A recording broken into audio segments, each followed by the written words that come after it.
একদিন আমিও তাকে বলেছিলাম ভালোবাসি।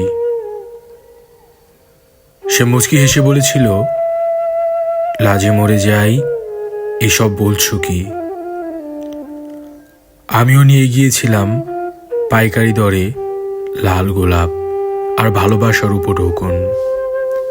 সে কাঁদো গলায় বলেছিল, এ কি করেছ? এত বেশি কেন এনেছ?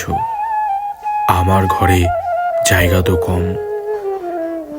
বলেছিলাম, নিয়ে যাও, যতদিন পারো রেখে রেখে খেও। সে রাখলো, আটো সাটো ভাবে রেখে দিল সব কিছু তার ঘরে। বছর ধরে তা খেলো, গোলাপ খেলো, গোলাপের পাপড়ি খেলো, আমার ভালোবাসা খেলো, আমার হাড় খেলো, মাংস খেলো, আমাকেও খেলো। আবৃত্তি করছিলাম আমার লেখা কাব্যগ্রন্থ নয়নের জলে আগুন বইটিতে থেকে পাইকারি দরে লাল গোলাপ কবিতাটি।